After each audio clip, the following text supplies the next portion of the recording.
नमस्कार। इस कार्यक्रम में हम सूक्ष्म लघु और मध्यम उद्यमों पर चर्चा कर रहे हैं। सूक्ष्म लघु और मध्यम उद्यमों देश के सकल घरेलू उत्पाद में लगभग 30% का योगदान करते हैं। यह क्षेत्र सामाजिक आर्थिक विकास को बढ़ावा देने में भी महत्वपूर्ण भूमिका निभाता है। विशेष रूप से अर्धशहरी और ग्रामीण क्षेत्रों में उद्यमिता को बढ़ावा देने में इसकी भूमिका सर्वाधिक महत्वपूर्ण है। इसके बावजूद वर्तमान में सूक्ष्म और लघु उद्योग कई चुनौतियों का सामना कर रहे हैं।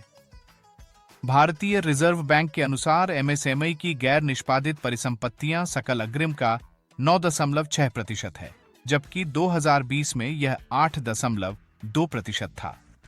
एमएसएमई क्षेत्र महामारी से बुरी तरह प्रभावित हुआ था। राष्ट्रव्यापी लॉकडाउन के कारण कई व्यवसाय या तो बंद हो गए थे या उन्हें वित्तीय संकट का सामना करना पड़ा था। इसके अलावा एमएसएमई को बढ़ती हानि, ऋण और सरकार से वित्तीय सहायता प्राप्त करने में चुनौतियों का सामना करना पड़ता है। साथ ही बैंक एमएसएमई को ऋण प्रदान करने में संकोच करते हैं।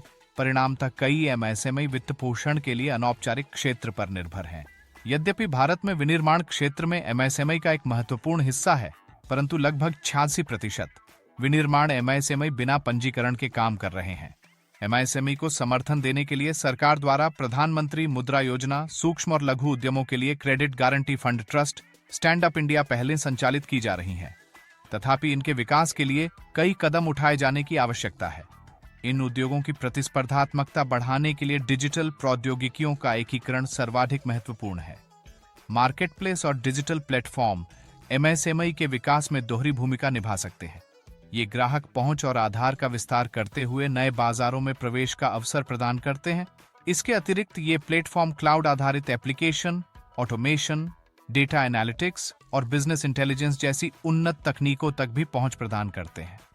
डिजिटल वित्तीय सेवाओं का उदय एमएसएमई वित्त संबंधी समस्या का न केवल समाधान प्रदान करता है, बल्कि वित्तीय समावेशन को भी बढ़ावा देता। विश्व बैंक के ease of doing business index में भारत की रैंकिंग में सुधार के बावजूद भारत में एमएसएमई को अधिक व्यापक राष्ट्रीय समर्थन की आवश्यकता है। उन्हें फलने फूलने के लिए अधिक अनुकूल कानूनी, नियामक और प्रशासनिक वातावरण आवश्यक है।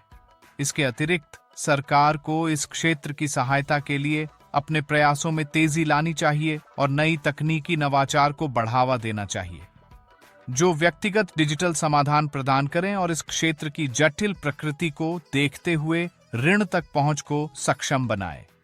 धन्यवाद।